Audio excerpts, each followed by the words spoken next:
नमस्कार, आप सभी का स्वागत है आपके अपने क्रोनो ज्ञान पर।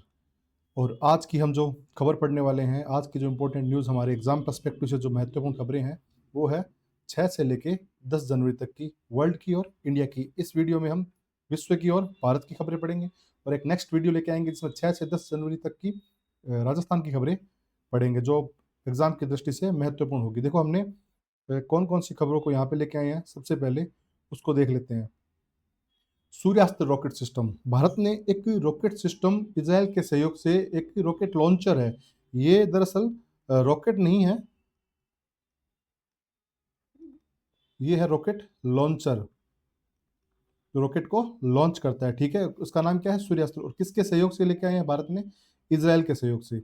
ये विकसित करने का अनुबंध किया है। अभी ये तक ये विकसित नहीं हुआ है, इसके लिए 293 करोड़ रुपए का उन्होंने अनुबंध किया है। इसकी मारक क्षमता कितनी है? 150 से 300 किलोमीटर के ऊपर। तो पूछा जाए सूर्यास्त्र क्या है? तो सूर्यास्त्र एक रॉकेट लॉन्चर सिस्टम है, ठीक है? रॉकेट सिस्टम है जो रॉकेट को लॉन्च करता है, ये खुद रॉकेट नहीं है। और अगली खबर देखते हैं कि यमन का एक सोक्रोटा द्वीप का एक संकट आ चुका है। होता क्या है कि यहाँ पे मुख्य भूमि पर संघर्ष चल रहा है यमन में। उसके कारण सैकड़ों पर्यटक है ना हिंद महासागर में स्थित सोक्रोटो द्वीप, जिसे हिंद महासागर का गेलापागोस भी कहते हैं। हिंद महासागर का क्या कहते हैं? गेलापागोस भी कहते हैं। यहाँ पे फँस गए हैं। ये चीज़ इतनी इम्पोर्टेंट नहीं है। ये चीज़ इतनी महत्वपूर्ण नहीं है। महत्वपूर्ण क्या है? इसकी भौगोलिक स्थिति। भौगोलिक स्थिति क्या है? ये देखो, ये यहाँ पे है सोक्रोतो आइलैंड, गल्फ ऑफ अदन, अदन की खाड़ी और इंडियन ओशन, अरब सागर के, ये अरब सागर और इसके अदन की खाड़ी के बीच में है। इंडियन ओशन हिंद महासागर है और ये कौन-सा है? ये है अरब सागर, अरब सागर। यहाँ पे इसकी स्थिति है और ये यमन के कंट्रोल में आता है, ठीक है? सोक्रोत द्वीप अगर आपको पूछे कहाँ स्थित है, तो अदन की खाड़ी और अरब सागर के बीच में, और जो हिंद महासागर के अंदर आता है और यमन के ये कंट्रोल में है। चलते हैं नेक्स्ट खबर पर, उससे पहले इंग्लिश मीडियम वालों के लिए देख लेते हैं कि ये क्या है।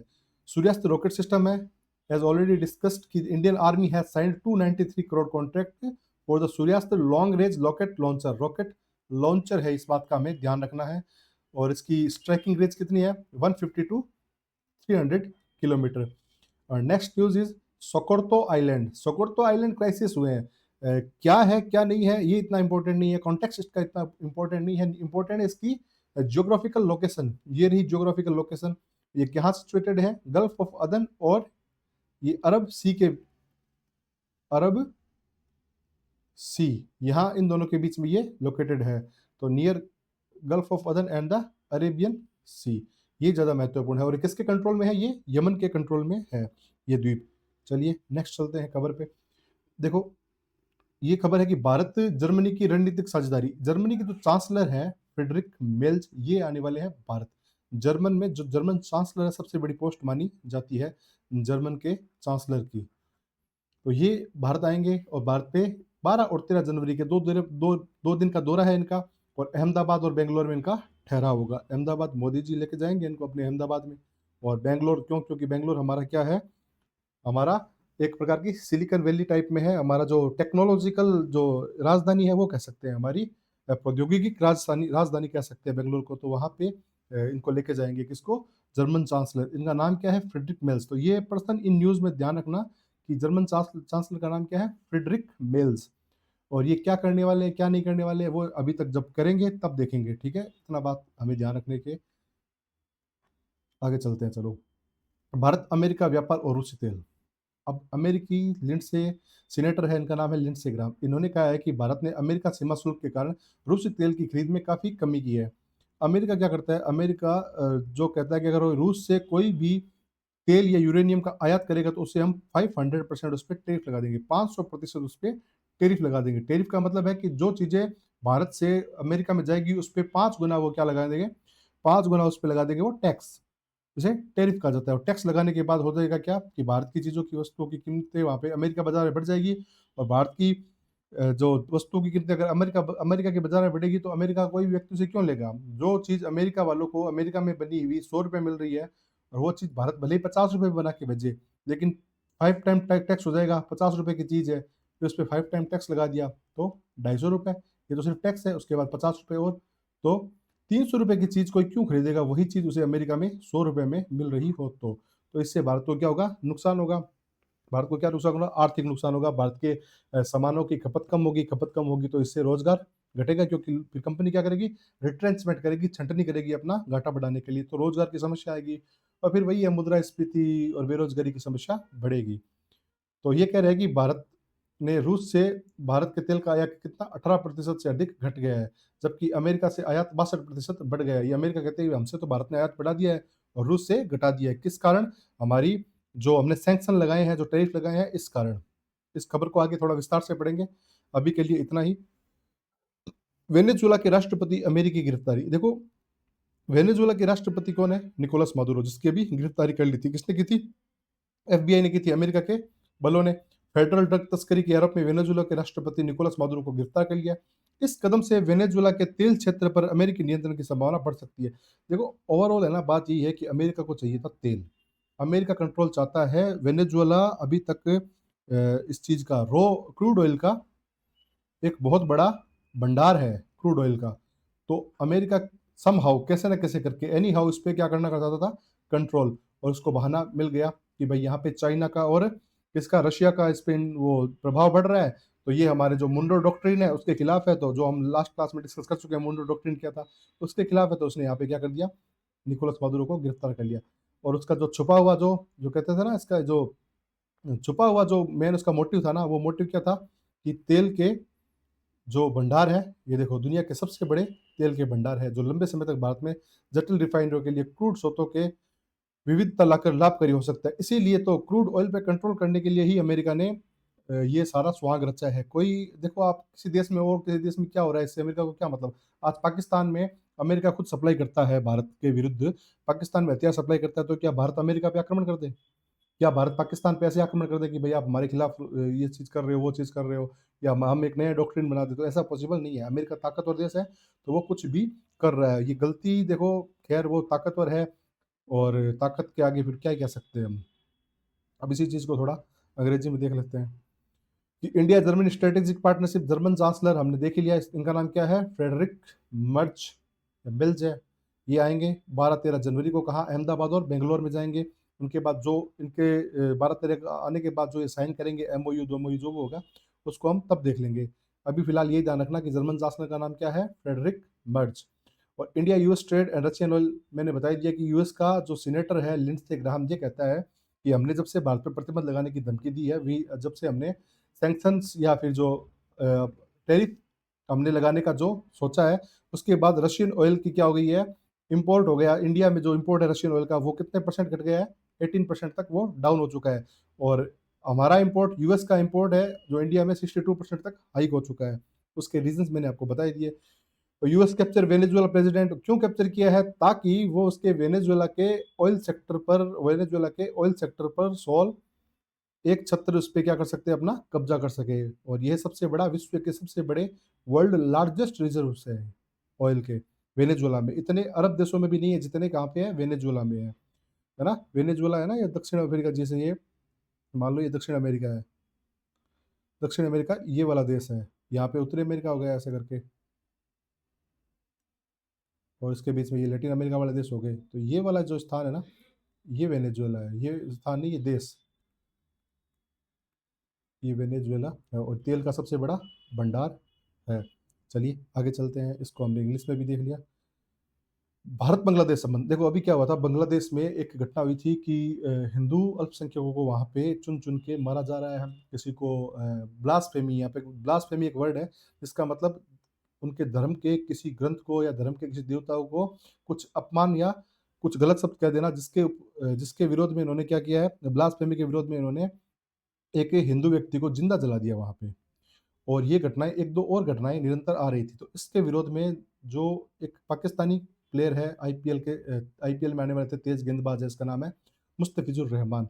उन मुस्तफ़िज़ुर रहमान को भारत ने इस जो अल्पसंख्यकों पे अत्याचार हो रहा है, जो हिंदुओं पे वहाँ पे अत्याचार हो रहा है, इसके विरोध में मुस्तफ़िज़ुर रहमान को वापस भेज दिया कि हमें आपकी ज़रूरत नहीं है। मतलब आप यहाँ पे पहले अपने देश में ये कंट्रोल करना बताओ, आप कोशिश करो कि आपके देश में हिंदुओं पे अत्याचार ना हो, तब जाके हम आपको आईपीएल खेलने की अनुमति देंगे। तो उनको वापस लौटा दिया। तो इसके परिणामस्वरूप क्या हुआ? बांग्लादेश ने भी कह दिया कि भई हम भी आईपीएल का प्रसारण पर प्रतिबंध लगा रहे हैं। और इसके बाद एक खबर और है कि बांग्लादेश भी जो world cup T20 world cup होने वाला है जो भारत में, उसमें पार्टिसिपेट लेने से मना कर दिया है कि हम यहाँ पे पार्टिसिपेट नहीं करेंगे क्योंकि ये वर्ल्ड कप इंडिया में हो रहा है, इसलिए हम यहाँ पे भाग नहीं लेंगे। तो आईसीसी के चेयरमैन ने उनकी बात मान ली है कि ठीक है, आप मत जाओ। उनकी जगह फिर Scotland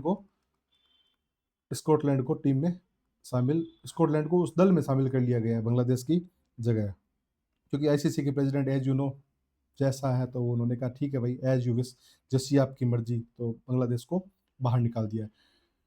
Tensions have escalated following attack of minority in Bangladesh and BCCI decision to release pacer Mustafizur Rahman from IPL leading to ban on IPL broadcast in Bangladesh। देखो होता क्या, इससे एक प्रभाव तो यही पड़ेगा ना कि दोनों देशों में क्या हो जाएगा, दोनों देशों में थोड़े संबंध खराब होंगे। संबंध खराब होंगे तो बांग्लादेश पर चाइना का प्रभाव निश्चित रूप से बढ़ेगा। चाइना अपना प्रभाव इंडिया के आसपास बढ़ाना चाहता है, इंडिया के आसपास बढ़ा के और भारत को क्या करना चाहता है, कंट्रोल करना चाहता है। तो भारत को ये चाहिए कि नेबरहुड फर्स्ट पॉलिसी है, उसके तहत क्या है, बांग्लादेश के साथ एकदम बॉयकॉट ना करें, कुछ संबंध बनाए रखें ताकि चाइना को पनपने का मौका न मिले। भारत के पड़ोस में अगर चाइना को पनपने का मौका मिलेगा तो ये भारत के लिए खतरा है। यही तो ऑस्ट्रेलिया, यही तो अमेरिका कर रहा है। यूएसए क्या कर रहा है, यूएसए के पड़ोस में, जैसे वेनेजुएला यूएस के पड़ोस में था, वहां पे रशिया और चाइना जो किसके अगेंस्ट है, यूएसए के अगेंस्ट है, जो यूएसए के अगेंस्ट है, वहां पर किसका प्रभाव पड़ रहा था, रशिया और चाइना का। तो यूएसए ने क्या किया, यूएसए ने आक्रमण कर दिया, यूएसए ने अटैक कर दिया और यूएसए ने वेनेजुएला को कैप्चर कर लिया, अपने अधिकार में ले लिया, यानी कि उसके राष्ट्रपति को पकड़ लिया। तो उसका मतलब ये हुआ ना, उसके अधिकार में हो गया। अब जो भी राष्ट्रपति या उपराष्ट्रपति या कार्यवाहक राष्ट्रपति बनाएंगे वो है तो यूएसए के अंडर में। वैसा ही भारत के साथ हो सकता है कि भाई भारत के हितों को देखते हुए भारत को एकदम संबंध बॉयकॉट नहीं करने चाहिए बांग्लादेश के साथ, अलबत्ता चाइना को वहां पे पनपने का मौका नहीं देना चाहिए और कुछ संबंध बना के रखे, वहां पे वो बातचीत करे, बातचीत की जानी चाहिए और थोड़ा दबाव डालना चाहिए बांग्लादेश पे कि भाई आप ये अत्याचार बंद करो, अदरवाइज हम भी आप पे कुछ सैंक्शन लगा सकते हैं। हो सकता है आप चाइना के पास चले जाओ, लेकिन आपके बहुत से ट्रेड रूट और आपके बहुत से व्यापार हमारे थ्रू ही होके जाते हैं। आप ये मत समझना कि बंगाल की खाड़ी में अगर आपका कुछ पार्ट है तो आप वहाँ पे कुछ भी कर लोगे, वहाँ पे भी आपको रोका जा सकता है, वहाँ पे चाइना आपको बचाने के लिए नहीं आएगा। तो थोड़ा सा प्रेशराइज वैसे दल और बल दोनों से किया जा सकता है। तो चलिए आगे बढ़ते हैं। ये टेंशन थी, इसको बहुत जल्द खत्म कर दिया जाएगा, कोई बड़ी बात नहीं है। क्योंकि अब बांग्लादेश में खुद वैसे भी अभी वैसे टेंशन चल रही है, शेख हसीना वाली आपने देखा ही था, उसको कैसे हटाया था बेचारी को। अब देखो, अमेरिका पागल हो चुका है, मतलब डोनाल्ड ट्रंप है ना, ये एक हिसाब से इसने अब इसकी बुद्धि फिर गई है। ये कह रहा है कि जो 66 अंतर्राष्ट्रीय निकाय है इससे हम वापस आएंगे और मुख्य रूप से वही निकाय है जो क्लाइमेट से संबंधित है, ज्यादातर ये है ना क्लाइमेट से संबंधित है। और अमेरिका या डोनाल्ड ट्रंप शुरू से कहता है कि क्लाइमेट चेंज नाम की कोई चीज है ही नहीं। मतलब वो चाहता है कि हम बेधड़क हमने क्या है, व्यापार करें, फैक्ट्रियां लगाएं, जितने भी कार्बन एमिशन हो उससे हमें कोई फर्क नहीं पड़ता। ये सब एक मिथ है। ये बात डोनाल्ड ट्रंप शुरू से कहता है। क्यों? क्योंकि डोनाल्ड ट्रंप खुद क्या है, एक व्यवसायी है। तो वो एक व्यवसायी के हिसाब से ही उसका दिमाग वैसे लगता है कि उसका दिमाग सिर्फ और सिर्फ किसमें है, प्रॉफिट में। वो सिर्फ और सिर्फ प्रॉफिट की सोचता है कि हमें प्रॉफिट है, बाकी दुनिया क्या कर रही है क्या नहीं कर रही है हमें नहीं मतलब है। तो अमेरिका ने क्या किया, 66 अंतर्राष्ट्रीय संगठनों और संधियों से हटने की घोषणा की है, जिसमें कौन कौन से शामिल है ये देखो आप। W H O, world health organisation, इससे हम हटेंगे। यूएनएफसीसी और यूनाइटेड नेशन फ्रेमवर्क है क्लाइमेट एंड वो क्लाइमेट चेंज के ऊपर कंट्रोल पे था। ये आईपीसीसी, ये भी क्लाइमेट चेंज के ऊपर एक बनी हुई थी। ये था इंटर नेशनल, ये क्या था, inter national panel of climate change, इसके ऊपर था ये। भारत के नेतृत्व वाला अंतर्राष्ट्रीय सौर संगठन, ये भारत ने सौर ऊर्जा के ऊपर बनाया था। ये आईएसए, इसको अमेरिका ने पहले तो एक्सेप्ट कर लिया लेकिन अब यहाँ से हट रहा है। और मानवाधिकार परिषद, ऐसे करके कुल 66 अंतर्राष्ट्रीय संगठन ये संधियां है जिससे बैकआउट कर रहा है, जिससे वापस अमेरिका क्या कर रहा है, अपने अपनी जो संधियां थी या जो अपने शर्तें थी वहां से बाहर निकल रहा है कि ना तो हम इसको चंदा देंगे, ना किसी का डोनेशन देंगे और हम इसको मानते भी नहीं है। अब इससे होगा क्या, देखो इससे हो सकता है कि एक तो नेतृत्व शून्यता आ जाएगी, लीडरशिप वैक्यूम पैदा होगा। यानी कि अब पहले तो अमेरिका खूब पैसा देता था, अमेरिका खूब पैसे वाला है तो अमेरिका पैसे देता था। अब जिसको जो पैसा देता है उसकी चलती थी, तो अमेरिका की चलती थी। तो लोग जितने देश थे वो अमेरिका का कहना मानते थे। तो एक हिसाब से अमेरिका नेतृत्व करता था, यानी वहां पे चाउस वाला सिस्टम नहीं था, वहां पे वो जगह अव्यवस्था वाला सिस्टम नहीं था, क्योंकि किसी न किसी तरीके से अमेरिका उनको कंट्रोल कर लेता था। अब होता क्या है, इससे है ना, ये वैक्यूम कौन पूरा करेगा, चीन पूरा कर सकता है, क्योंकि अमेरिका के बाद अब चीन ही पावरफुल बचा है।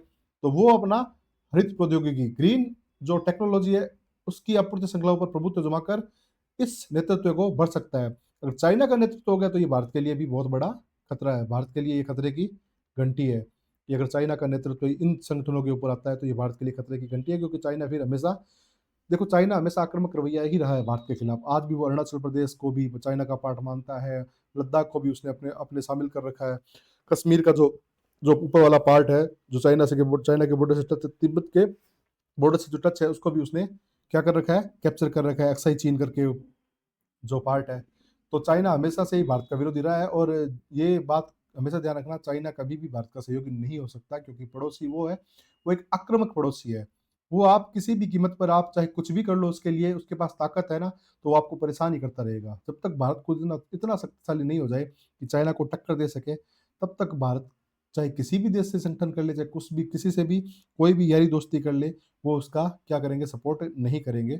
और सपोर्ट करने के लिए हमारा जो सबसे सच्चा मित्र है वो अभी तक है रशिया। और रशिया भी क्या है, एक हिसाब से चाइना का अब अलाइड बन चुका है, चाइना का एक सहयोगी बन चुका है। तो रशिया भी चाइना का ही कहना मानेगा, तो रशिया खुल के हमारा कभी साथ दे नहीं पाएगा।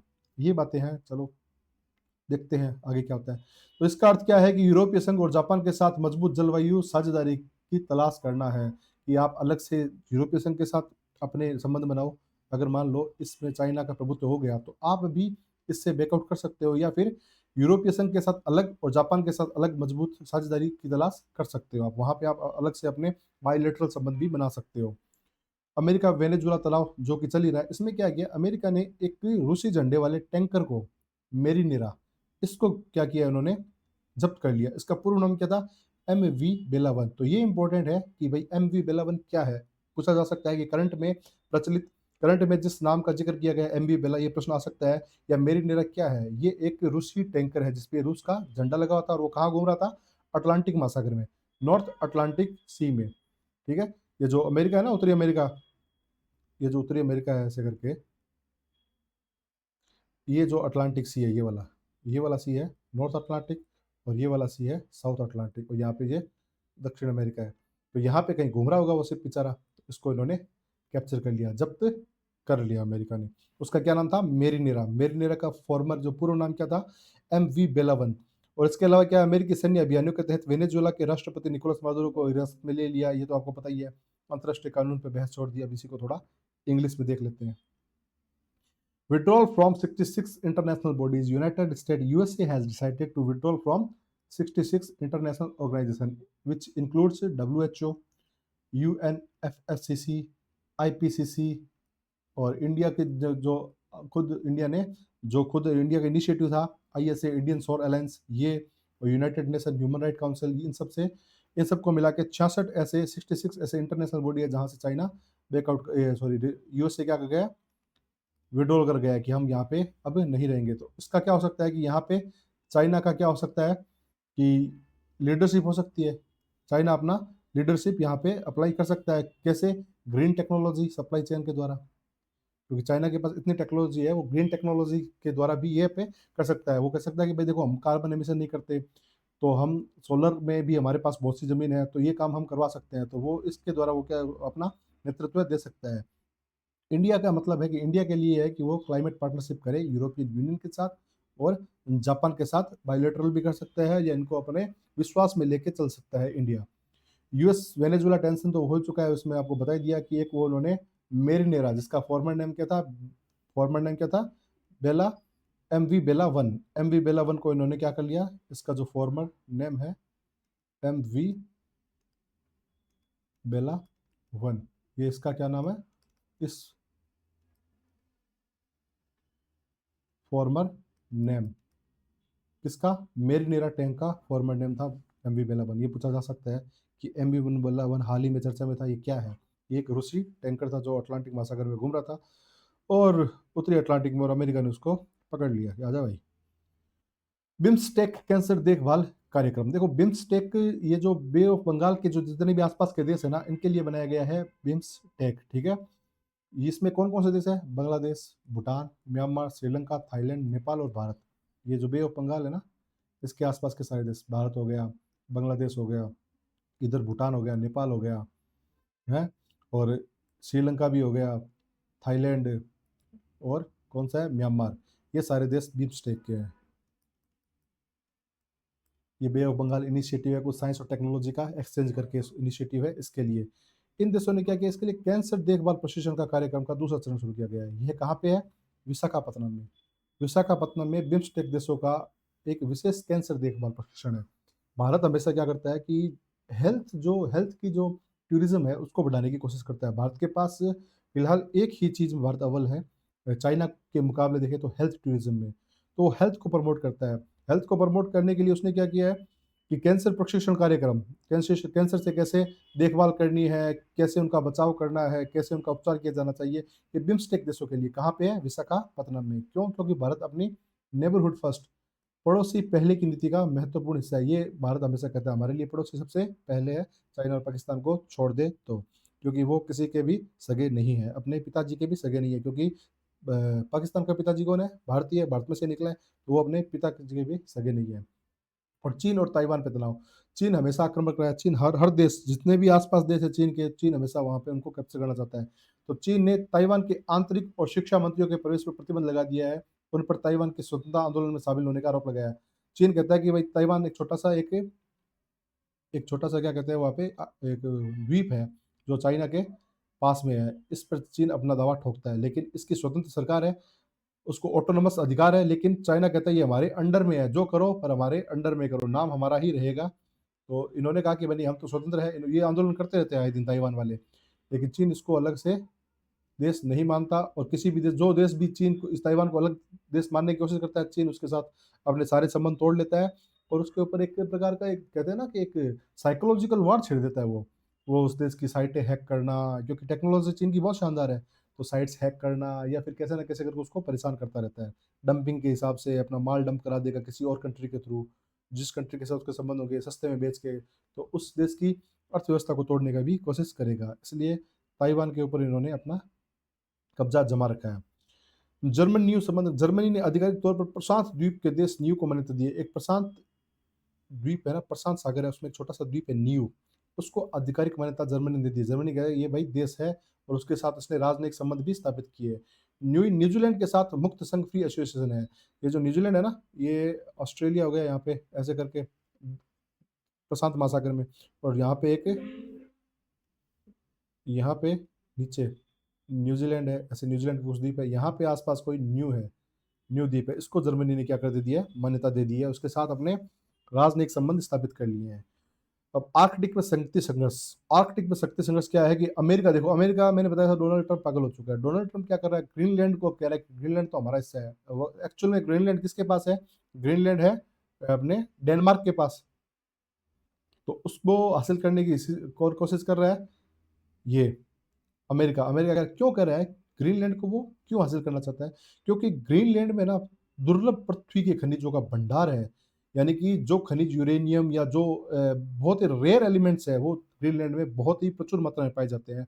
तो अमेरिका ने इसको देख लिया कि भाई ये तो अपना ही काम हो सकता है।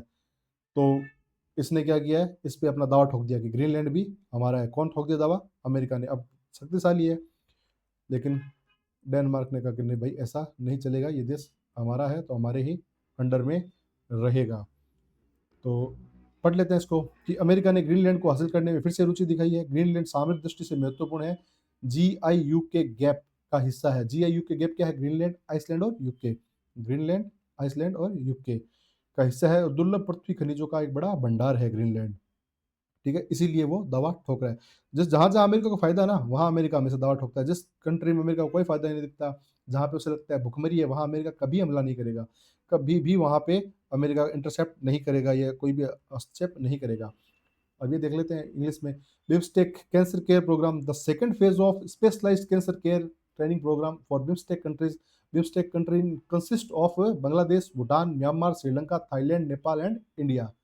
Okay, was launched in Visakhapatnam. ये सेकंड फेज है। फर्स्ट फेज भी इसका यहीं पे हुआ था, सेकंड फेज है ये। This is an important part of the India's neighbourhood first policy. हम नेबरहुड को प्राथमिकता देंगे except Pakistan and China. China Taiwan tension, China has banned the entry of Taiwan's internal and education minister, accusing them of being involved in Taiwan's independence movement. Taiwan ने जो independence movement है, उसमें Taiwan के जो internal और education minister है, उन पे बैन लगा दिया चाइना ने कि इनको अब घुसने ही नहीं देना। कहाँ? ताइवान में और चाइना में इनकी एंट्री बैन लगा दी उन्होंने। और जर्मनी ने एक नया कंट्री है न्यू, उसके साथ रिलेशन स्थापित किए हैं, और वो कहाँ है? न्यूजीलैंड के पास में, दक्षिणी प्रशांत महासागर में न्यूजीलैंड है, हिंद महासागर के ठीक नीचे यहाँ पे दक्षिणी प्रशांत महासागर है, वहाँ पे न्यूजीलैंड है, ऑस्ट्रेलिया के ठीक नीचे ये ऑस्ट्रेलिया है और इसके ठीक नीचे न्यूजीलैंड है। यहाँ कहीं वो एक द्वीप है, इसे न्यू देश नाम दे दिया किसने? जर्मनी ने। और जर्मनी ने इसके साथ अपने राजनयिक संबंध का मतलब डिप्लोमेटिक रिलेशन भी एस्टैब्लिश कर लिए हैं। तो इसका मतलब इन्होंने इसको मान्यता दे दी है। और power struggle in Arctic, as we discussed that the United State has again shown interest in acquiring Greenland. वो ग्रीनलैंड को एक्वायर करना चाहता है। Strategically Greenland is part of GI-UK gap. अगर आपको पूछा जा सकता है कि GI-UK गैप क्या है, तो ये 3 देशों से बना है, Greenland, Iceland and UK. Has a large reserve of rare earth minerals, इसीलिए वो इंटरेस्ट दिखा रहा है कौन? अमेरिका इसमें। तो चलिए नेक्स्ट खबर की ओर चलते हैं। वैश्विक न्यूनतम कर, ग्लोबल मिनिमम टैक्स, ये क्या है? जो OECD कंट्रीज है और G20 कंट्रीज है, ये चाहते हैं कि ये जो बहुराष्ट्रीय कंपनी है ना, ये जो मल्टीनेशनल ये जो कंपनीज है, ये क्या करती है? अपनी टैक्स चोरी कर लेती है, इधर से उधर कुछ चीजें करके टैक्स चोरी कर लेती है, एक देश से दूसरे देश में कुछ दिखाकर, अपना प्रॉफिट दिखाकर, लॉस दिखाकर टैक्स चोरी कर लेती है। तो इस टैक्स को क्या है? कलेक्ट किए, ताकि कलेक्ट किया जाए और उन पे प्रॉपर टैक्स लगाया जाए। इसके लिए उन्होंने ग्लोबल मिनिमम टैक्स के लिए एक side by side arrangement package पर सहमति व्यक्त की है। उन्होंने कहा एक side by side arrangement package होना चाहिए, जिसके द्वारा कोई भी कंपनी हो और वो कुछ भी कहे, भाई हमारे इतने पैसे लग गए, हमारे इतने पैसे एक्स कंट्रीज में लग गए, वाई कंट्रीज में हमारा एस्टेब्लिशमेंट है, जेड कंट्रीज में हमारा ऐसा हो रहा है। तो OECD कंट्रीज और G20 कंट्रीज है, वो कहते हैं भले आपका कितना ही पैसा कहीं लगा हो, आपको मिनिमम टैक्स तो देना ही पड़ेगा। वो 15% है, इतना तो आपको देना ही पड़ेगा। और वो आपके प्रॉफिट का नहीं होगा, वो अगर आप जितना कमा रहे हो, मान लो आपके आप प्रॉफिट तो दिखाई नहीं रहे, तो आपको 15% जितना वो आप अपनी जो बैलेंस शीट में शो करोगे, उसका आपको 15% देना ही होगा। इसमें नो इफ नो बट। इसके लिए उन्होंने side by side arrangement package पर क्या किया है? सहमति व्यक्त की है। ये हमारा एक इंटरनेशनल न्यूज थी। इसके साथ चलते हैं, देखो ये बहुत ही महत्वपूर्ण चीज है भारत के लिए। मपेम्बा इफेक्ट। मपेम्बा इफेक्ट क्या है? ये जो Jawaharlal Nehru centre for advance and scientific research है, कहाँ है ये? बेंगलोर में। इसके भारतीय वैज्ञानिकों ने पहली बार सुपर कंप्यूटिंग संचालित सिमुलेशन के माध्यम से मपेम्बा प्रभाव का क्या किया है? सफलतापूर्वक कैप्चर किया। मपेम्बा प्रभाव क्या होता है? जैसे ये वाटर बोतल है हॉट, गर्म की हुई, पानी का बर्तन है, और ये है बिल्कुल कोल्ड, ठंडा पानी का बर्तन है। ठीक है, इसमें पानी है बिल्कुल गर्म और इसमें पानी है बिल्कुल ठंडा। तो अब इन दोनों को बर्फ में जमाया, इन दोनों को जमाया गया, तो सबसे पहले बर्फ ठंडे पानी की अपेक्षा गर्म पानी बनता है। गर्म पानी जो था वो जल्दी बर्फ बन गया। तो ये जो इफेक्ट है, इसको कैप्चर किया है कि इन्होंने JNCASR ने, यानी कि Jawaharlal Nehru centre for advance scientific research वालों ने।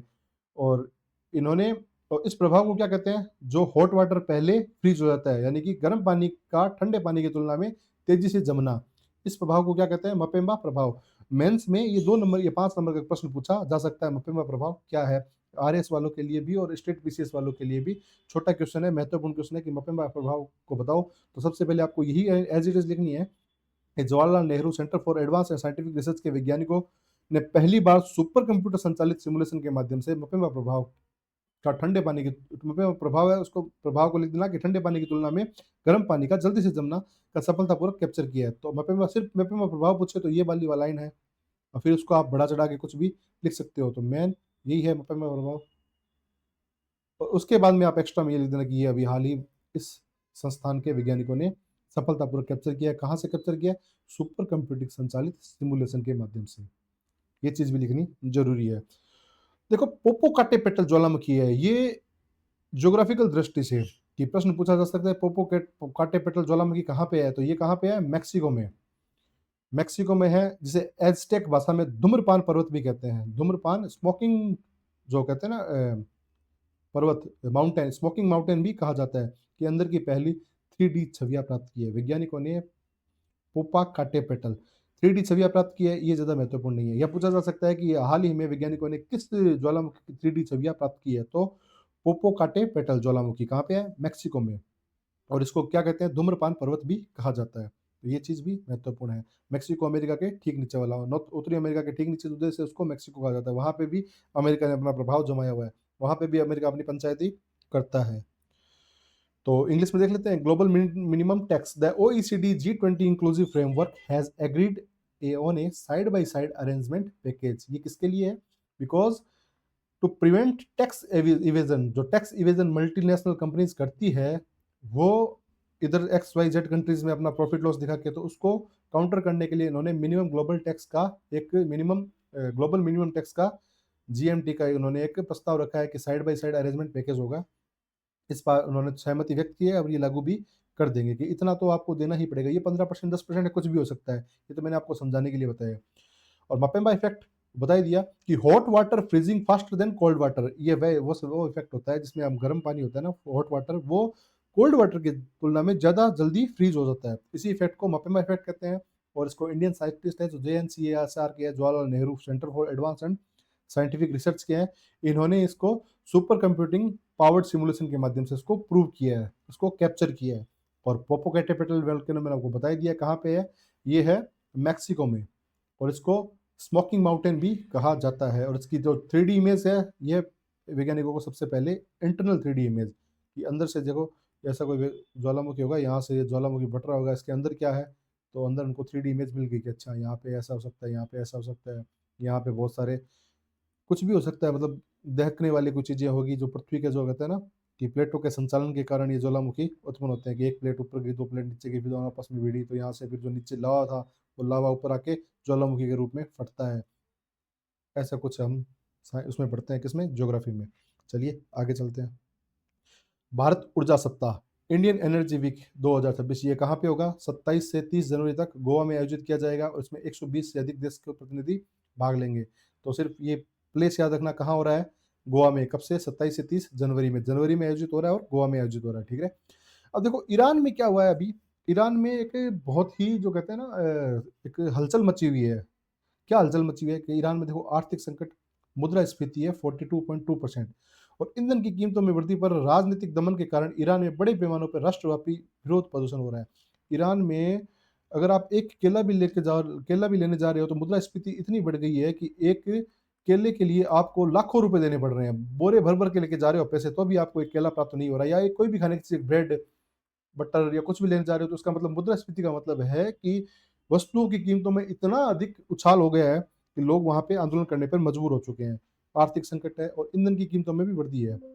और साथ ही साथ क्या हो रहा है, वहाँ पे राजनीतिक दमन भी हो रहा है। इंटरनेट पे पाबंदी लगा दी, और भी बहुत सी चीज़ों पे, आज़ादी पे पाबंदी लगा रहे हैं। और एक जगह उन्हें इकट्ठे नहीं होने दे रहे, एक साथ उन्हें इकट्ठे नहीं होने दे। लोगों ने फिर क्या कहा है कि भाई देखो, हमारा देश है, हम पे आप पाबंदी नहीं लगा सकते।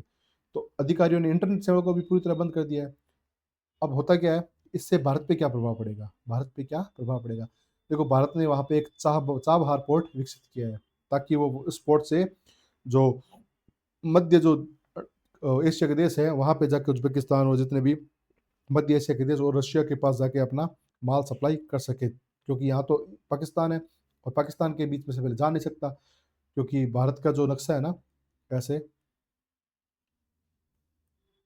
ये जो मैंने बना दिया है ऐसे ही नकली एक छोटा सा नक्शा, तो ये तो पार्ट किसके कैप्चर में है, पाकिस्तान ने ऑक्यूपाई, पीओके, पाकिस्तान ने ऑक्यूपाई कर रखा है। और यहाँ से फिर वो शुरू होता है मध्य एशिया के देश। तो भारत यहाँ से तो जा नहीं सकता, तो भारत ने क्या किया है कि इस पाकिस्तान को छोड़ के यहाँ पे, ये अफगानिस्तान है और यहाँ ईरान के साथ, यहाँ चाबहार पोर्ट विकसित किया ताकि वो इस माध्यम से होके इन देशों के साथ व्यापार कर सके। इन देशों के साथ क्या कर सके, व्यापार कर सके। तो व्यापार करने के लिए, अगर जब यहाँ पे ईरान में कॉन्फ्लिक्ट होगा, ईरान में जब क्या अव्यवस्था होगी, तो ये व्यापार भी ठप हो जाएगा। इसके साथ ही भारत ने INSTC होता है, international north south transport corridor, यही है international north south transport corridor. ये अफगानिस्तान में भी कुछ एक दो स्थानों को शामिल करते हुए मध्य एशिया और रशिया की तरफ जाता है।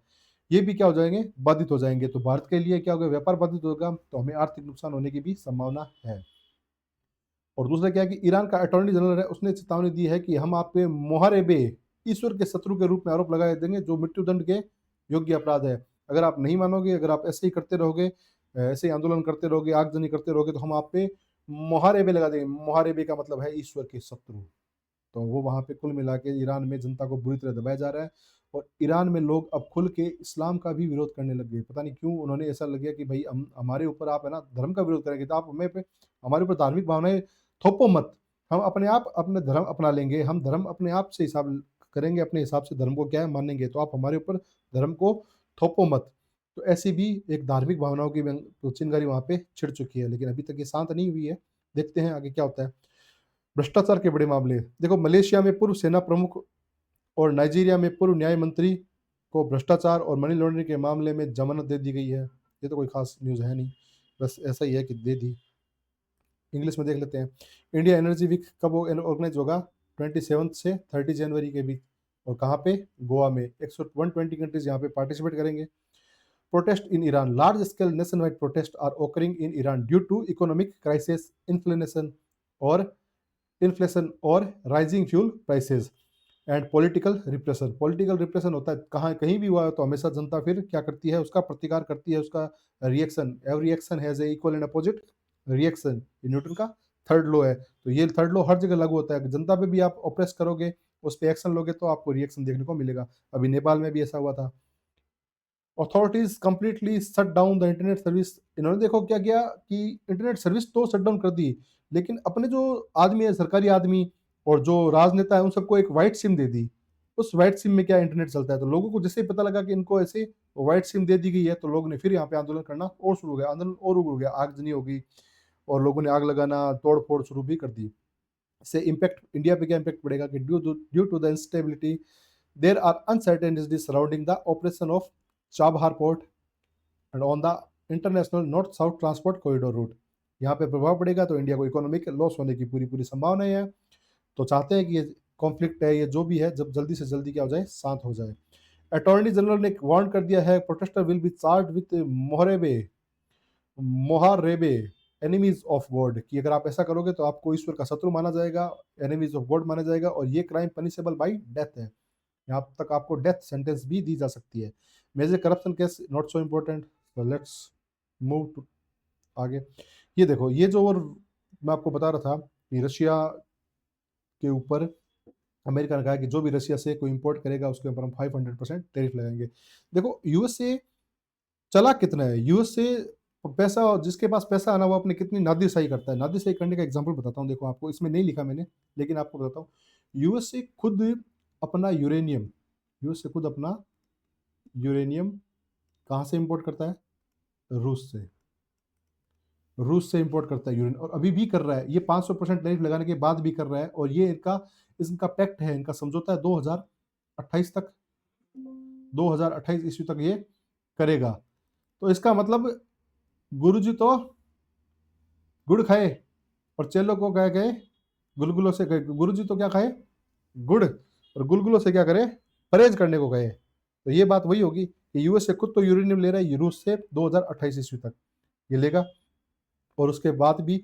और दूसरे देशों को क्या कह रहा है कि अगर आपने यूएसए से या रशिया से कोई भी यूरेनियम या तेल खरीदा तो हम आपके ऊपर 500% 5 गुना टैरिफ लगा देंगे। 5 गुना आपके ऊपर क्या लगा दिया जाएगा? टैरिफ लगा दिया जाएगा। और देशों की टैरिफ लगेगा तो देशों में क्या होगा फिर? और उस कानून बनाए, उस कानून को क्या कहते हैं? Green lit. ठीक है। अब देखो, यूरेनियम रूस से लेगा 2028 तक। इसके बाद रशिया यूएसए को पता लगा है कि यूरेनियम के भंडार पड़े हैं, कहाँ पे हैं? ग्रीनलैंड में। ग्रीनलैंड में रेड अर्थ मिनिमम भंडार कहाँ पे है? ग्रीनलैंड में। तो इसलिए वो 2028 तक पैक्ट खत्म हो जाएगा, इनका समझौता खत्म हो जाएगा। तो फिर कहाँ से मिलेगा यूरेनियम? तो वो ग्रीनलैंड को कैप्चर करना चाहता है। तो ग्रीनलैंड को कैप्चर करने के पीछे एक ये भी स्टोरी है। अब इस चीज़ को पढ़ लेते हैं। रूसी तेल और यूरेनियम, तेल प्लस यहाँ पे यूरेनियम लिख लेना आप, ठीक है। खरीदारों पर 5000% टैरिफ है। राष्ट्रपति डोनाल्ड ट्रंप द्वारा स्वीकृत एक प्रस्तावित अमेरिकी कानून, जिसका नाम क्या है? Green lit. इसका उद्देश्य क्या है? उन देशों में, विशेष रूप से इंडिया, चाइना और ब्राजील, भारत, चीन और ब्राजील पर 500% टैरिफ लगाया है, जो रूस के तेल और यूरेनियम खरीदना जारी रखते हैं। इस कदम का भारत ने यूक्रेन में रूस की गतिविधियों के लिए वित्त पोषण को रोकना है। इस कदम का उद्देश्य यही है, वो कहने का उद्देश्य यही है कि भाई इंडिया क्या कर रहा है? रूस से अपना तेल ले रहा है, तो रूस के पास क्या आ रहा है? पैसा आ रहा है। रूस के पास पैसा आ रहा है, इसलिए रूस यूक्रेन के साथ युद्ध जारी रख रहा है। रूस के पास पैसा नहीं होगा तो यूक्रेन के साथ युद्ध जारी नहीं रखेगा। तो ऐसा एक लंबा चौड़ा कदम बताया, लेकिन असल उद्देश्य इसका कुछ और ही है, क्योंकि ट्रंप क्या है? बिजनेसमैन है, वो बिजनेस माइंड से ही सोचता है। भारत पर प्रभाव क्या होगा? यह भारत की ऊर्जा सुरक्षा के लिए बड़ी चिंता है, क्योंकि भारत क्या रियायती रूसी कच्चे तेल का एक महत्वपूर्ण खरीदार है। भारत रूस से जो तेल ले रहा है वो हमको बहुत कम दामों में मिल रहा है। कंपैरेटिवली हमको 20 से 30% दामों में ही मिल रहा है वहाँ से, 20 से 30% में। यानी कि अगर हम मध्य एशिया के देशों से ले तो वहाँ पे हमको 100 रुपये की चीज़ पड़ती है, तो वो रूस वही चीज़ हमें कितने में दे रहा है? 20 या 30 रुपये में दे रहा है। तो भारत फिर क्यों अपना घाटा खाएगा? अब भारत के पास टेंशन है कि भारत के आगे तो कुआं है और पीछे खाई है। भारत जाए तो जाए कहाँ? देखते हैं भारत सरकार के क्या इस पे स्टेप ले सकती है। चलिए देखते हैं। क्योंकि भारत रियायती तेल कच्चा महत्वपूर्ण है, इसके बाद इसमें क्या है कि इससे भारत अमेरिका व्यापार और विशेष रूप से कपड़ा और समुद्री उत्पाद जैसे श्रम प्रधान क्षेत्रों में नुकसान होने का खतरा है। भारत अमेरिका के साथ लगभग 120 अरब डॉलर का निर्यात करता है भारत। भारत जैसे अमेरिका के लिए भारत बड़ा मार्केट है, इसलिए भारत की चीज़ों के लिए भी अमेरिका बहुत बड़ा मार्केट है।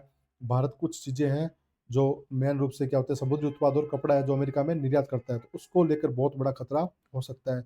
उसका अगर जब टैरिफ बढ़ेगा तो वहाँ पे हमारे जो प्रोडक्ट होगी उसकी खपत क्या होगी, कम होगी। प्रोडक्ट की खपत कम हुई तो चीज़ें कम बिकेगी तो यहाँ पे कंपनियों को घाटा होगा, तो कंपनियों को घाटा होगा तो यहाँ तो कंपनियाँ बंद हो जाएगी, या फिर वो अपने अधिकारियों की या फिर जो रोजगार है उनको कम कर देगी, यानी कि निकाल देगी। जैसे 100 कर्मचारी थे, अब वो 50 कर्मचारी रखे तो उसको क्या बढ़ेगी, बेरोजगारी बढ़ेगी, आर्थिक संकट बढ़ेगा, बहुत कुछ बढ़ेगा, मुद्रास्फीति बढ़ जाएगी। तो ये सब एक सर्कल चलता रहता है ऐसे। तो उस पे हम अभी नहीं जाएँगे, वो आपको जब हम इकोनॉमी पढ़ेंगे तब आपको बताएँगे। और द्विपक्षीय व्यापार वार्ता को बाधित कर सकता है, ये बड़े-बड़े इफ़ेक्ट हो सकते हैं। अब देखो आगे क्या होता है, ये फिलहाल के लिए तो ये न्यूज़ है। इंग्लिश में देख लेते हैं। 500% tariff on Russian oil buyer. A proposed US law approved by President Donald Trump, which is named by Greenlit. Greenlit पूछा जा सकता है, what is Greenlit? तो Greenlit is a proposed new law by Donald Trump या USA. उसका objective क्या है? Objective है to impose 500% tariff on a countries particularly ICP, India, China and Brazil. क्यों? Because that country is buying oil and uranium from Russia. Russia से आप नहीं by कर सकते, हम तो बाई कर सकते हैं।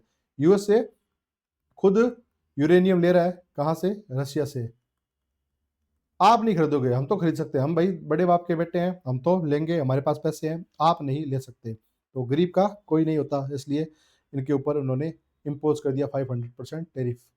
ठीक है। The move is intend to cut off financing for Russia's activity in Ukraine. Impact on India क्या होगा? This is a major concern for India energy security as India is a significant buyer of discounted Russian oil. It could harm India US trade specially in labour intensive sector like textile और marine product. ये textile और marine product हम क्या करते हैं, वहाँ पे export करते हैं।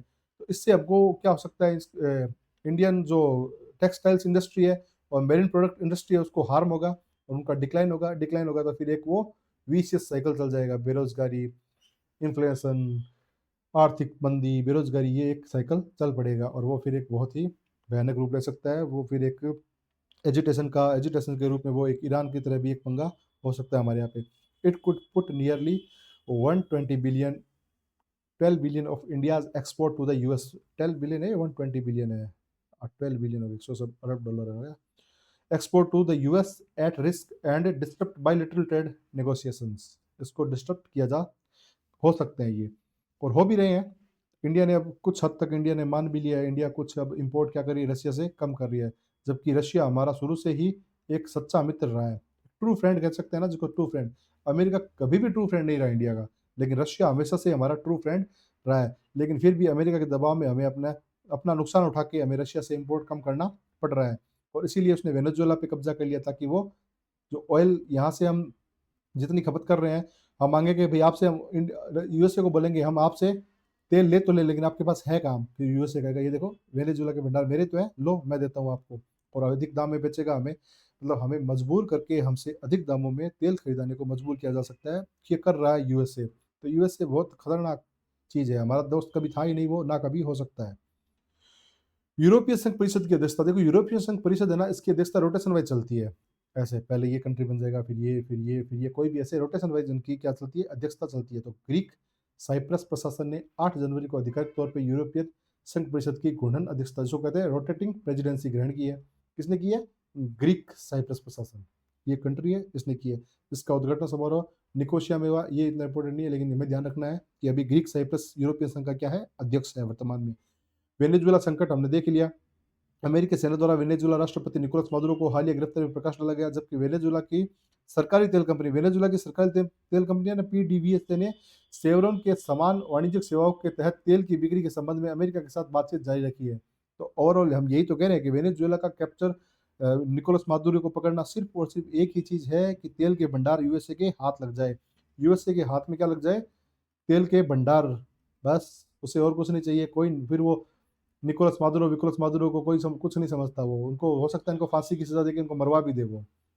भारत बोस्निया संबंध देखो, पर्सन इन न्यूज के लिए महत्वपूर्ण है कि श्री अंशुमन गौड़ है, ये कौन है? ये इंडियन फॉरेन सर्विसेज में 2001 से, इनको हंगरी में वर्तमान दायित्व के साथ साथ बोस्निया और हर्जगोविना में भी भारत के अगले राजदूत के रूप में समवर्ती रूप में मान्यता दे दी गई है।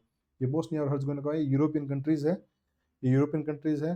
कहाँ पे? भूमध्य सागर के आसपास, ये जो मेडिटेरियन सी है इसके आसपास ये छोटे छोटे कंट्रीज है, हर्जगोविना, बोस्निया, इनकी दायित्व दे दिया गया है कि ये अब 3 जगह के हैं। हंगरी के भी हैं, श्री अंशुमन गौड़ आईएफएस अधिकारी हैं, विदेशी राजदूत के रूप में कार्य करते हैं, बोस्निया और हर्जगोविना। ठीक है, चलिए आगे चलते हैं। याद रखना, श्री अंशुमन गौड़ आईएफएस है, हंगरी HBH, हंगरी, बोस्निया और हर्जगोविना। और ये मेडिटेरियन कंट्रीज है, इनकी लोकेशन ध्यान रखना, ये भूमध्य सागर है, भूमध्य सागर के आसपास ये छोटे छोटे देश हैं। अब इंग्लिश में देख लेते हैं। European Union council presidency, the Greek Cyprus administration officially took the rotating presidency. European, ये रोटेटिंग प्रेसिडेंसी इन्होंने ली है, किसने? द ग्रीक साइप्रस ने। और ये ज़्यादा इंपॉर्टेंट है नहीं। वेनेजुएला क्राइसिस हमने देख ही लिया कि ओवरऑल किस पे डिपेंड है? ऑयल पे। ऑयल रिजर्व है, उसको अमेरिका कम कैप्चर करना चाहता है और उसका कोई सॉल मोटो नहीं है।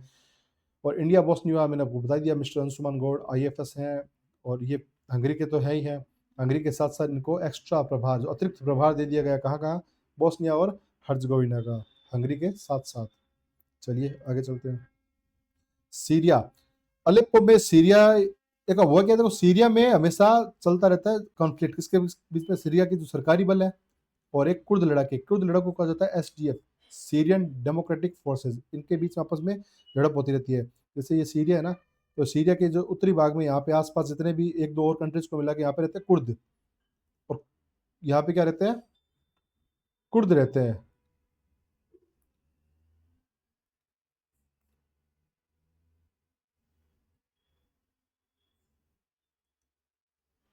यहाँ पे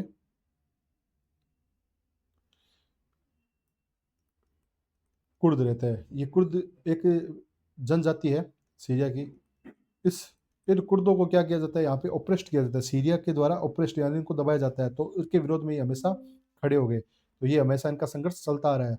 तो ये घातक झड़पें हुई है। अमेरिका, इसको माना जाता है कि अमेरिका कुर्दों को समर्थित कर रही है, जैसे इसराइल को अमेरिका समर्थ करता है ना, उन देशों के बीच में, अरब देशों के बीच में, जो मुस्लिम कंट्रीज है इनके बीच में, इसराइल अकेला क्या करता है? अपना राज जमाए बैठा है। क्यों? क्योंकि इसको बैक किसका है? यूएसए का। उसी प्रकार माना गया है कि ये जो एसडीएफ है, कुर्द लड़के है, इनको किसका समर्थन प्राप्त है? यूएसए का। तो फिर क्या है कि इन दोनों के बीच हमेशा झड़प चलती रहती है। कभी झड़प हुई है, अलेप्पो में हुई है। तो ये बस ध्यान रखना, कुर्द पूछे, कुर्द लड़ाके, तो ये किससे संबंधित है? सीरिया से। मध्य पूर्व युद्ध विराम, एक चिकित्सा स्रोत ने बताया है कि गाजा शहर में इजरायली हवाई हमले में 2 फिलिस्तीनी मारे गए, जो मुद्दा युद्ध का उल्लंघन है, कोई इतना इंपॉर्टेंट नहीं है, ये तो चल ही रहा है। ये खबर देखो, ज्यादा भी खास नहीं है। लाल सागर सुरक्षा, लाल सागर में हुती हमलों पर निगरानी प्रावधान को अतिरिक्त 6 महीने के लिए बढ़ा दिया गया है। देखो, लाल सागर रेड सी है ना, जो ये रेड सी है, फिर यहाँ पे एक हॉर्मुज, स्ट्रेट ऑफ हॉर्मुज के बाद में ये ये कौन सी है? ये अदन सी है, अदन की खाड़ी है, ठीक है, बे ऑफ अदन। और ये है रेड सी, जहाँ पे हमने सोकोता द्वीप देखा था, वो यहाँ पे था। तो ये रेड सी में क्या हो गया? तो ये हुथी लड़ाके हैं, हुथी एक आतंकवादी ग्रुप है, ये हमारे यहाँ पे हमला करता रहता है, क्योंकि ये एक बहुत ही इंपॉर्टेंट एक स्ट्रेटेजिकल रूट है जहाज़ों के लिए। जो जितने भी जहाज हैं वो यहाँ से होके जाते हैं। देखो, जैसे मैं आपको बताता हूँ, एक सेकंड वापस आपको चलेंगे, एक सेकंड रुक जाओ। ये देखो, ये है रेड सी, ठीक है। ये इंपॉर्टेंट पार्ट है, क्योंकि इंडिया और चाइना और जापान या ऑस्ट्रेलिया, जिससे भी यहाँ से भी जहाज जाते हैं ना, वो एक शॉर्टकट यहाँ से जाते हैं, स्ट्रेट ऑफ इससे होते हुए, अदन की खाड़ी से और रेड सी से होते हुए कहाँ जाते हैं? यहाँ से निकल के भूमध्य सागर में होते हैं यूरोपीय देशों और फिर अमेरिका तक जाते हैं। तो जिसपे इस जिस ये जो स्ट्रेटेजिकल रणनीतिक जगह है, यहाँ पे अगर कोई मान लो हमला कर रहा है, तो आपका एक बहुत बड़ा व्यापार का एक रूट बाध्य हो जाएगा। रूट बाधा बाधा में आ जाएगा, तो मतलब इसका मतलब आपको इकोनॉमिकल लॉस होंगे, आर्थिक नुकसान आपको होने की संभावना है। इसलिए इस पर निगरानी रखने के लिए क्या है? एक तंत्र बनाया गया है। उस तंत्र को 6 महीने के लिए और बढ़ा दिया गया है। ये हुती हमलावर है, ये आतंकवादी ग्रुप है, ये हमला करता रहता है यहाँ पे। चलिए आगे चलते हैं। ये मैंने आपको बता दिया, यही उस खबर का मेन था, ठीक है। हमलों पर निगरानी के लिए अतिरिक्त 6 महीने के लिए बढ़ा दिया गया। लाल सागर हो गया, रेड सी मैंने आपको बता दिया, रेड सी की लोकेशन भी आपको मैंने दिखा दी। चलिए आगे चलते हैं। सीरिया वही है, डेडली क्लैश ऑकर्ड हुआ किसके बीच में? कुर्दिश फाइटर, जिनको एसडीएफ भी कहा जाता है, और ये किसके द्वारा बैक्ड है? यूएसए के द्वारा। यूएसए इनको क्या करता है? बैक करता है। और मिडिल ईस्ट सीज फायर, ये नॉट सो इंपॉर्टेंट है, इतना कोई इंपॉर्टेंट नहीं है। ये देखो Red Sea security, United Nation Council, security council है ना, यूनाइटेड नेशन का सिक्योरिटी काउंसिल है, extending the monitory provision on Houthi attacks in the Red Sea for an additional 6 month, कि भाई रेड सी पे ज़्यादा हमले ना हो, ज़्यादा अटैक्स ना हो, किसके द्वारा? हौदी के द्वारा, हौती के द्वारा। तो हौती अटैक करेंगे तो वहाँ पे क्या होगा? व्यापार में बाधा होगी, व्यापार में बाधा का मतलब economical loss. Thwaites doomsday glacier, journal of geological research में, जर्नल ऑफ जियोफिजिकल रिसर्च में प्रकाशित नए अध्ययनों में अंटार्कटिका में व्हाइट्स ग्लेशियर में संरचनात्मक परिवर्तनों की व्याख्या की गई है, जो त्वरित समुद्र के स्तर में वृद्धि की चेतावनी देते हैं, जिससे वैश्विक तटीय क्षेत्रों को खतरा है। देखो ग्लेशियर पिघलेगा, ये मान लो कोई ग्लेशियर है और ये समुद्र है, ये ग्लेशियर जैसे जैसे पिघलेगा, ये इतना हो गया तो ये समुद्र का स्तर बढ़ेगा, स्तर बढ़ेगा तो जितने भी तटवर्ती देश है, मान लो ये कोई देश है, ये तटवर्ती देश है, इनको क्या होगा? खतरा होगा। क्यों? क्योंकि अब जो तटों के ऊपर बैठे हैं, जल स्तर बढ़ेगा तो वो डूब जाएंगे, यानी कि ये देश पूरा पूरा डूबने की संभावना रहती है। जो तट के ऊपर है, छोटे छोटे द्वीप है, वो तो पूरी तरह से ही डूब ही जाएंगे। ये इतना इंपॉर्टेंट नहीं, इंपॉर्टेंट चीज क्या है कि ये कहाँ पे है? थ्वाइट्स डूमडे ग्लेशियर कहाँ पे सिचुएटेड है? तो ये कहाँ है? अंटार्कटिका, अंटार्कटिका है ना, यहाँ पे सिचुएटेड है थ्वाइट्स डूम्सडे ग्लेशियर। चलो आगे बढ़ते हैं।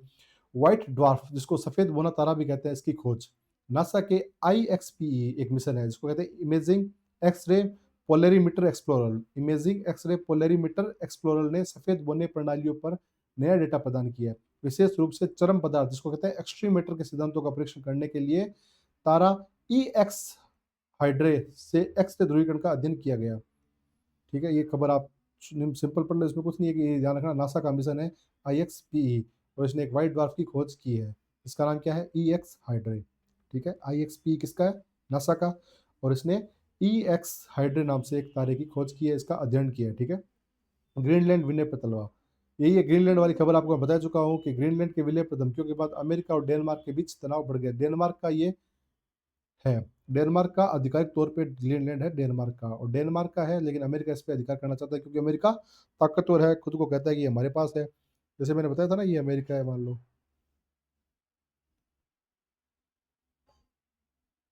ये अमेरिका हो गया, ये साउथ अमेरिका हो गया, ये यहाँ पे वो कंट्रीज हो गई लेटिन, तो यहाँ ग्रीनलैंड है, ऐसे इतना बड़ा एक टुकड़ा है बर्फ का, यहाँ पे कुछ हजारों की संख्या में बस मात्र लोग निवास करते हैं, और इस पे कब्जा है डेनमार्क का। ये यूरोप हो गया इस तरफ सारा। ठीक है, तो इस पे कब्जा किसका है? ये यहाँ पे ब्रिटेन हो गया, आइसलैंड हो गया, तो ये इसको GIUC के गैप कहते हैं, GIU के गैप। तो इस ग्रीनलैंड पे कब्जा करना चाहता है अमेरिका। है ये डेनमार्क का, तो डेनमार्क के बीच में और अमेरिका के बीच में ये यूएसए है, यहाँ पे ये नीचे मैक्सिको है, ये ऊपर कनाडा है, ये यूएसए हो गया, ये मैक्सिको हो गया, ऐसे है। तो यूएसए इस पे दवा ठोक रहा है कि ये हमारा है, तो डेनमार्क कहते हैं भाई साहब औकात में रहो। ठीक है, हम कमज़ोर है, लेकिन इसका मतलब ये नहीं कि आपको ग्रीनलैंड सीधे से दे देंगे, आपको बहुत कुछ मेहनत करनी पड़ेगी। इससे क्या, ये अंतर्राष्ट्रीय कानून है, जिसको संयुक्त राष्ट्र चार्टर अनुच्छेद 2.4 के तहत क्षेत्रीय हस्तांतरण के लिए क्या आवश्यक है? संप्रभु राज्य और वहाँ के लोगों की स्वैच्छिक सहमति आवश्यक है। ये संयुक्त राष्ट्र का जो चार्टर है, उसका अनुच्छेद 2.4 क्या कहता है कि अगर आप किसी देश को कोई एक्वायर कर रहे हो, या आप उसको हस्तांतरण कर रहे हो, या आप उस पर कब्जा कर रहे हो, तो उसके लिए एक तो आप वो जो राज्य है वो आपको परमिशन दे रहे हैं, और वहाँ के लोग आपको परमिशन दे रहे हैं, तो ही आप कर सकते हो, अदरवाइज आप वहाँ पे जबरदस्ती वहाँ पे कब्जा नहीं कर सकते। लेकिन अमेरिका तो खैर ताकतवर है और अपनी ताकत दिखा रहा है, तो वो क्या कर रहा है कि हम तो ग्रीनलैंड को लेके रहेंगे। कारण वही है, मिनरल्स के बहुत बड़े भंडार है, और अमेरिका के साथ साथ चाइना का भी वहाँ पे इंटरेस्ट है, उसको हम कभी बाद में देखेंगे। इंग्लिश में देख लेते हैं। थॉइट्स डूम्सडे ग्लेशियर कहाँ पे है? अंटार्कटिका में। ठीक है, ये महत्वपूर्ण चीज़ है, अंटार्कटिका में है, ये पिघल रहा है, पिघल रहा है, तो क्या हो रहा है, ये आसपास के जितने भी कोस्टल एरियाज है उसमें वाटर लेवल राइज होगा, वाटर लेवल राइज होगा, तो इसका मतलब वहाँ पे जो फ्लोरा एंड फोना है और जो जितने भी है उनको नुकसान पहुंचेगा, और वो सबमर्ज हो जाएंगे वाटर में, उनका हमेशा के लिए अस्तित्व है खत्म हो जाएगा। Discovery of war drive NASA के किस मिशन ने किया है? IXPE imaging X ray polarimeter explorer ने, और कोई खास इसमें है नहीं। उसका नाम क्या है? EX हाइड्रे। टेंशन ओवर ग्रीनलैंड मर्जर है, following threats regarding Greenland integration, tensions between the US and Denmark have increased. और ये किसका वोलेशन करती है? ये वोलेशन करती है इंटरनेशनल लॉ है अंडर आर्टिकल 24। ये किसका है? यूनाइटेड नेशन चार्टर का है कि आपको वॉलंटरली कंसेंट चाहिए सोवरेन स्टेट की और उसके पीपल्स की। अगर आपको कोई एनी टेरिटोरियल ट्रांसफर चाहिए, अगर आप उस पर अतिक्रमण कर रहे हो तो पहले आपको परमिशन लेनी होगी वहाँ की जनता की, वहाँ के जो जितने भी जो ड्वेलर है, जो रहने वाले हैं निवासियों की, और उसके अलावा वहाँ का जो एक संप्रभु सोवरेन स्टेट है उसकी भी परमिशन चाहिए। लेकिन अमेरिका अति कर रहा है और वो पागल हो चुका है अभी। देखो, ये चीज़ एक महत्वपूर्ण श्रद्धांजलि। Madhav Gadgil, person in news में बहुत महत्वपूर्ण न्यूज़ 6 से 10 जनवरी के बीच में ये है जिसको मैं मानता हूँ। माधव गॉडगिल कौन है? प्रसिद्ध भारतीय पारिस्थितिकीविद है, इकोलॉजिकल है इंडियन के। इनकी अभी मृत्यु हो चुकी है। तो ये जैविक विविधता अधिनियम है, जो अधिनियम आया था, जो एक्ट आया था 2002 में, जैविक विविधता अधिनियम, उसके वास्तुकार थे और 83 वर्ष में निधन हो गया। ये इंपॉर्टेंट नहीं है। वह अपनी पश्चिमी घाट पारिस्थितिकी विशेष पैनल, वेस्टर्न घाट इकोलॉजिकल स्पेशल पैनल रिपोर्ट के लिए क्या थे? प्रसिद्ध थे। तो इनकी क्या अचीवमेंट है? इन्होंने पश्चिमी घाट पारिस्थितिकी विशेषज्ञ पैनल की क्या दी थी? एक रिपोर्ट दी थी। उसके साथ ये भारत के प्रसिद्ध इकोलॉजिकल थे और जिन्होंने जैविक विविधता अधिनियम भी दिया था। इनकी अभी मृत्यु हो चुकी है। तो इनके बारे में प्रश्न पूछे जाने की 100% संभावना है। तैयार रहना माधव गॉडगिल के बारे में। ये है इंडियन इकोलॉजिकल साइंटिस्ट है, ठीक है। विश्व जोखिम रिपोर्ट क्या कहती है कि विश्व आर्थिक मंच की 2026 की रिपोर्ट ने भू आर्थिक टकराव, जियो इकोनॉमिकल कॉन्फ्रेंटेशन को है ना शीर्ष वैश्विक जोखिम के रूप माना है कि भाई सुनामी, भूकंप, ये सब चलते रहेंगे, ये सब भी जोखिम है। लेकिन सबसे जो अभी वर्तमान में जो शीर्ष वैश्विक जोखिम है, वो कौन-सा है? भू आर्थिक टकराव, जियो इकोनॉमिक कॉन्फ्रंटेशन, यानी लोगों में एक देश दूसरे देश के ऊपर इकोनॉमिक रूप से कब्ज़ा करना चाहता है। चाइना करना चाहता है एशिया पे, अमेरिका करना चाहता है यूरोप पे, छोटे अमेरिका देशों पे। जैसे ये जो जियो इकोनॉमिक कॉन्फ्रंटेशन है, ये सबसे बड़ा जोखिम माना है किसने? डब्ल्यूईएफ ने, विश्व आर्थिक मंच ने, इस बार का 2026 की जो रिपोर्ट दी है उसमें। पृथ्वी घूर्णन दिवस, अर्थ रोटेशन डे क्या है कि फोकाल्ट पेंडुलम का उपयोग करके पृथ्वी के घूर्णन को लियोनार्ड फोकल्ट ने 1851 में एक बताया था कि इस देखो, इस पेंडुलम से पता चलता है कि पृथ्वी ने अपना एक घूर्णन पूरा कर लिया है। और उसी दिन 8 जनवरी को बताया था, उसी दिन को हमने क्या मान लिया? विश्व घूर्णन दिवस मान लिया था। वैज्ञानिक का नाम क्या था? वैज्ञानिक का नाम था लियोन फोकाल्ट, ठीक है। और जो पेंडुलम था उसका नाम था फोकाल्ट पेंडुलम, 1851 में प्रदर्शित किया था। चलिए इंग्लिश में देख लेते हैं। ट्रिब्यूट, माधव गॉडगिल, मैंने बता दिया कि इसको याद रखना। ये कौन थे? इंडियन इकोलॉजिस्ट थे और architect of the biodiversity act है, जो बायोडाइवर्सिटी एक्ट बहुत इंपॉर्टेंट एक्ट है, उसके जो क्या थे? आर्किटेक्ट थे। उसके बाद इन्होंने वेस्टर्न घाट इकोलॉजिकल एक्सपर्ट पैनल देखा था, इकोलॉजी एक्सपर्ट पैनल, वेस्टर्न घाट इकोलॉजिकल एक्सपर्ट पैनल की जो रिपोर्ट थी वो इन्होंने ही तैयार की थी। इसके लिए भी ये इंपॉर्टेंट है।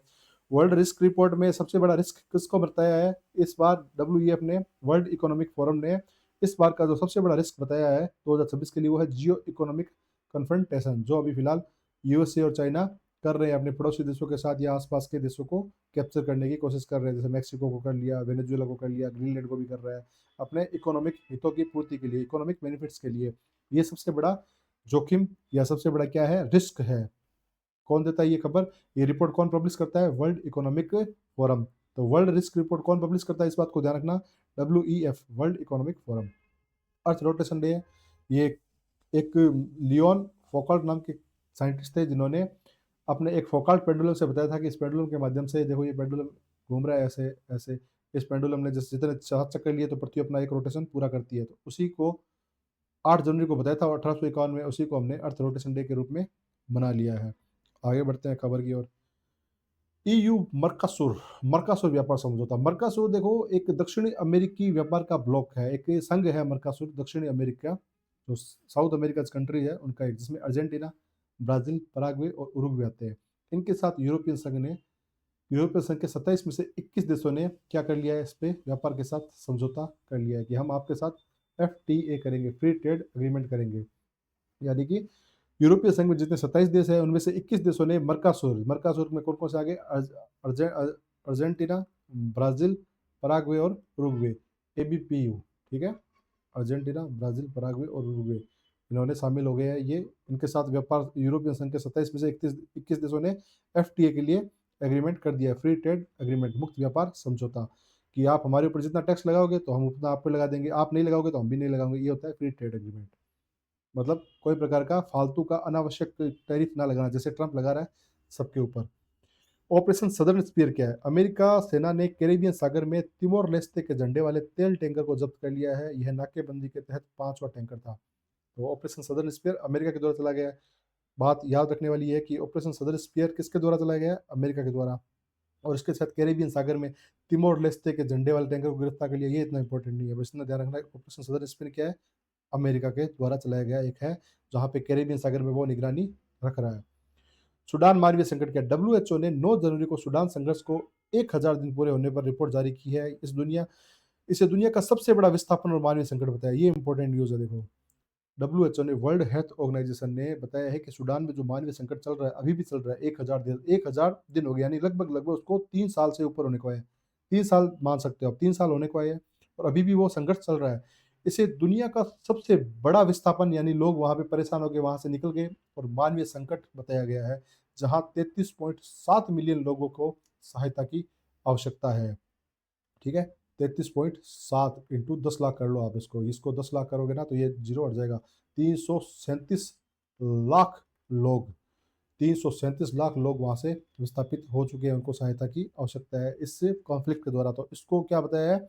दुनिया का सबसे बड़ा विस्थापन और मानवीय संकट बताया गया। तो प्रश्न पूछा जा सकता है कि हाल ही में डब्ल्यूएचओ ने किसे दुनिया का सबसे बड़ा विस्थापन और मानवीय संकट बताया है? किसे बताया? सूडान संघर्ष को। किसे बताया? सूडान संघर्ष को। चलिए आगे चलते हैं, इंग्लिश में देख लेते हैं इसको। EU Mercosur trade agreement, 21 out of 27 European Union have approved the trade agreement with Mercosur। Mercosur south American trade block है, जिसमें अर्जेंटीना, ब्राजील, पराग्वे और उरुग्वे आते हैं। It will become the world largest free trade area. ये क्या हो जाएगा? World का लार्जेस्ट फ्री ट्रेड एरिया हो जाएगा। ये आपस में फ्री ट्रेड करेंगे, ना तो ये EU इन पे टैक्स लगाएगा मर्कासुर पे, ना मर्कासुर इन पे टैक्स लगाएगा। ये आपस में जितना टैरिफ ये लगाएंगे उतना टैरिफ ये लगा देंगे। अगर ये टैरिफ नहीं लगा रहे तो ये भी टैरिफ नहीं लगाएंगे। ऐसा उनका सिस्टम चलता रहेगा। ऑपरेशन सदर स्पीयर है यूएसए का, ये ध्यान रखना।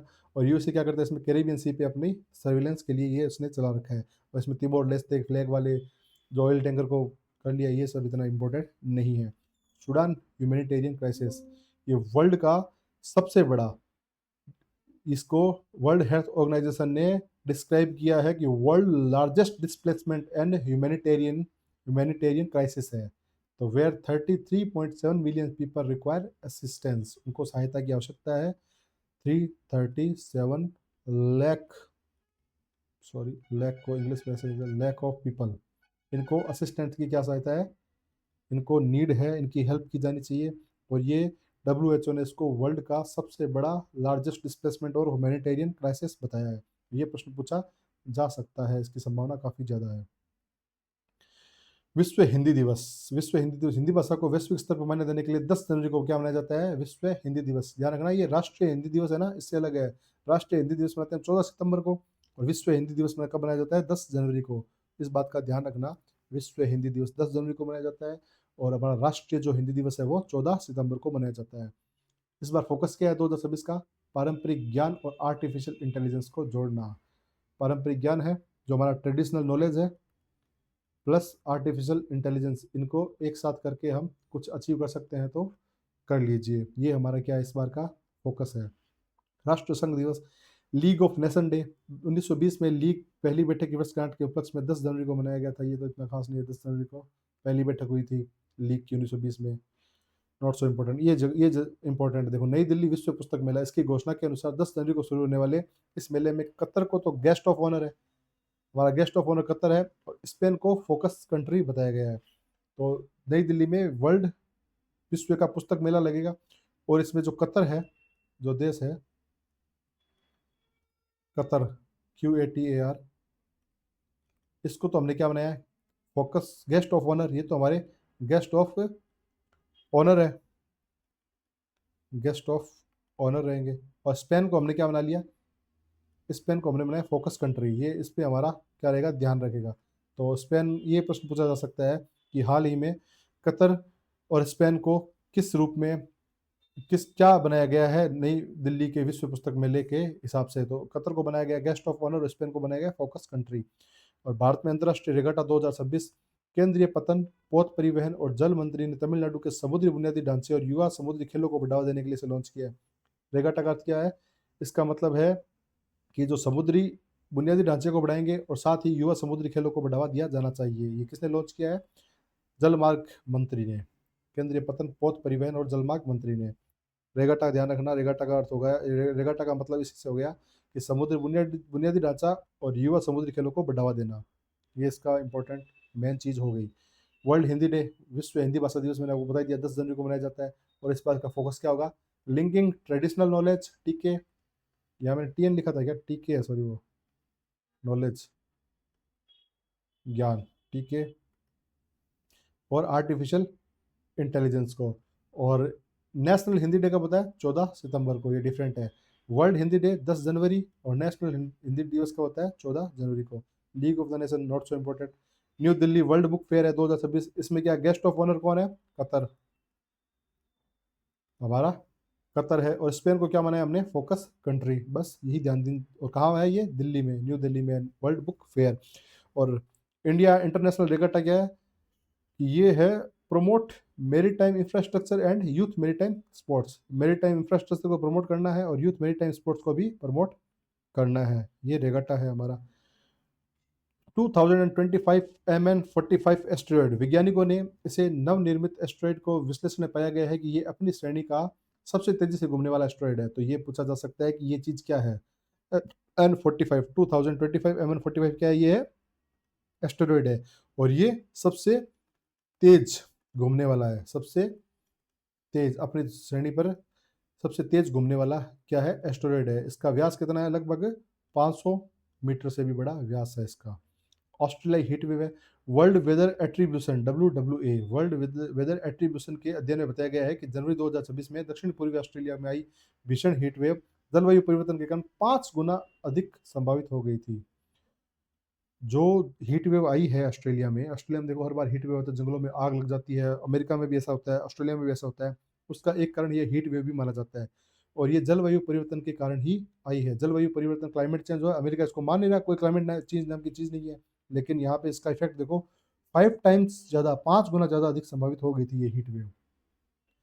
अब एक चीज़ देख लेते हैं, ये क्या है कि वेरा सी रूबिन वेधशाला, ये कहाँ पे है? चिली के एंडीज पहाड़ी में स्थित है, जो डार्क मैटर के अध्ययन के लिए ये चर्चा में है। तो ये पूछा जा सकता है कि वेरा सी रूबिन, हाल ही में चर्चित वेरा सी रूबिन क्या है? यह एक वेधशाला है।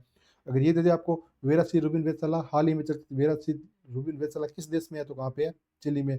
और चिली में भी अंदर पूछ ले तो एंडीज पर्वत पे। चिली जो एकदम नॉर्थ अमेरिका, साउथ अमेरिका का एक जो साइड वाला कंट्रीज है चिली, ये ऐसे यहाँ पे जो प्रशांत महासागर हो गया इस तरफ, तो यहाँ पे जो एंडीज है, ये पर्वत श्रृंखला एंडीज है, इसी में लगा हुआ है, कौन सा है? इसी में क्या लगा हुआ है? ये वेरा सी रूबिन वेधशाला है, जो डार्क मैटर का क्या करती है? अध्ययन करती है। इस बात को आप ध्यान रखना। चलिए आगे चलते हैं। इंग्लिश में देख लो कि 2025 MN45 क्या है? ये एस्ट्रॉयड है और एस्ट्रॉयड क्या है? फास्टेस्ट स्पिनिंग एस्ट्रॉयड है। इट्स कैटेगरी, अपनी कैटेगरी का ये फास्टेस्ट स्पिनिंग एस्ट्रॉयड है। MN45 2025, ये नाम याद रखना। ऑस्ट्रेलियन हीट वेव 5 टाइम्स ज़्यादा प्रोबेबल हो गई थी, इसकी संभावना 5 टाइम्स ज़्यादा हो गई थी। किस कारण? क्लाइमेट चेंज के कारण। ये 2026 की रिपोर्ट कहती है। कौन से? वर्ल्ड वेदर एट्रीब्यूशन की एक रिपोर्ट है। ये कहती है कि 5 टाइम्स ज़्यादा इसकी संभावना हो चुकी थी। More likely due to climate change, 5 times more. और वेरा सी रूबिन ऑब्जर्वेटरी है, कहाँ पे है? एंडीज माउंटेन्स, चिली में। और क्या किसके लिए बनेगी ये? Studies dark matter dark matter के अध्ययन के लिए। ये अभी चर्चा में थी, तो आपको ये याद रखना है। वेरा सी रूबिन क्या है? ऑब्जर्वेटरी है, कहाँ है? चिली में। चिली में कहाँ है? एंडीज माउंटेन में है। चलिए आगे चलते हैं। अब पढ़ते हैं भारत के ऊपर। ये तो था विश्व की खबरें 6 से 10 जनवरी की। अब पढ़ते हैं भारत की खबरें। तो भारत की खबरें हम कोशिश करते हैं कि नेक्स्ट लेक्चर में पढ़ें, क्योंकि अब 3 लेक्चर बनाएंगे तो हमें फ़ायदा रहेगा, नहीं तो एक लेक्चर बहुत बड़ा हो जाएगा और थोड़ा बोर भी हो जाएगा। तो भारत की खबरें पढ़ेंगे हम नेक्स्ट लेक्चर में, और इसके लिए मैं एक अलग से वीडियो बनाऊंगा जिसमें प्रॉपर भारत की खबरें ही होगी। उसके बाद एक वीडियो होगा राजस्थान की खबरों के ऊपर। तो तब तक के लिए आप इसको पढ़ो, अच्छे से ध्यान दो, और जनवरी का पूरा करंट अफेयर भी हम साथ में लेके चलेंगे। देखो वीडियो थोड़ी देर से अपलोड हो रहा है, इसका मतलब ये मत समझना कि करंट अफेयर के वीडियो आएंगे नहीं। करंट अफेयर के वीडियो आपको हर दिन का वीडियो मिल जाएगा, जैसे 6 से 10 जनवरी 5-5 दिन के स्लॉट में। और फिर वो आप एक साथ देखोगे तो वो मंथली स्लॉट भी आपका पूरा हो जाएगा। फिर मैं आपको मंथ के एंड में एक क्वेश्चन आंसर सीरीज भी ला दूंगा। जितना एक मंथ का आपने करंट अफेयर पढ़ा उसके बेस्ट पे एक क्वेश्चन आंसर सीरीज का वीडियो भी बना देंगे हम। चलिए तब तक के लिए आप पढ़ाई में ध्यान दो। Okay, bye.